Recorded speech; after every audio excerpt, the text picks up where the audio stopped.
Hello Foxes, welcome back to yet another boss guide. This is another boss from the quest Desert Treasure 2. Duke sucky Fandara. Yeah, that's right, Duke Sucellus. If you read the wiki, it can seem a bit complicated, but I assure you it's very easy, so let's jump right in. I'm currently 82 attack, 87 strength, 78 defense, 71 prayer, and 85 hit points. I'm wearing a serpentine helm, my fire cape, an amulet of fury, a holy blessing, arclight, bandos top and bottoms, a dragon defender, barrows gloves, primordial boots, and a berserker's ring imbued. As for my inventory, I brought one super restore, one combat potion, of course my oh shit teleport, and the rest shark. Mechanics. When you first walk in, he'll be asleep, and you'll need to wake him up. There are two ways you can do this. One way is to make poisons using the provided pestle and mortar and pickaxe found inside, as well as the other ingredients. This method can be tedious and take time, but I suggest just running to one side, dodging the gazes, and farming 40 of either of the mushrooms. The next part is a bit click intensive, as you'll need to feed all the mushrooms to the Duke. Once he's awake, he will cause icicles, spikes to come up from the ground within melee range.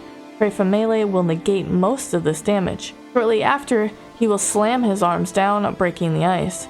If you're caught in this, it will do 41 damage with your prayer on and disqualify you from a perfect kill. If outside of melee range, he will launch a blue projectile at you that can be prayed against with Protect from Magic, but won't negate all the damage and will also disqualify you from a perfect kill. He also has two special attacks. Freezing Gaze. Every 5th attack, he will open the eye within his body and the game will tell you he's turning his eye upon you.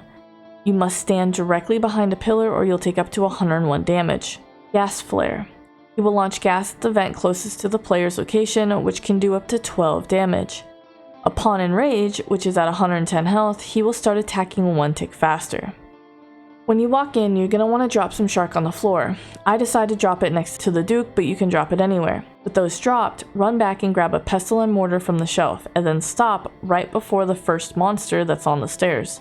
Wait for the middle one to do his gaze, and right as it's ending, click the other tile marker to run through. Don't worry about avoiding the falling objects. If you get hit, you still have more than enough time to get to the other side. On the other side, harvest 40 mushrooms. When your spaces are full, grind with the pestle and mortar. Then repeat until you have 40 ground mushrooms. Run back the way you came, dodging the gaze again, and run up to the Duke, avoiding the vents. Now pick up all the shark you dropped and get ready to start feeding the Duke. Watch the vents go off and wait for it to stop. When it does, jump to the tile marker near it, as the vents won't ever go off in the same vent twice. Then start feeding the Duke. Keep going until the next vent is done, then hop to that tile marker and continue. Repeat this until you've awakened him. If you rotate the camera, you can reduce the distance between the mushroom click and the Duke. Make sure to put Protect from Melee on, drink a dose of your combat potion, and stand behind your pillar. After he slaps the ground, hit him, then move back behind the pillar. Repeat this guerrilla style fighting.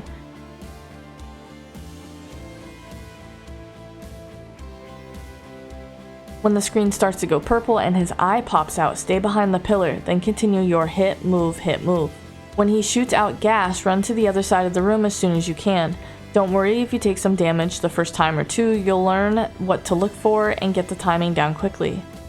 Eat up if necessary, then continue, or hit, move, hit, move. Remember to stay behind the pillar during his phase and run to the other side when he spits gas. I got hit a lot for the first few gas and running attacks, as I'd get hit with the gas and then take a huge hit from the ice spikes while running.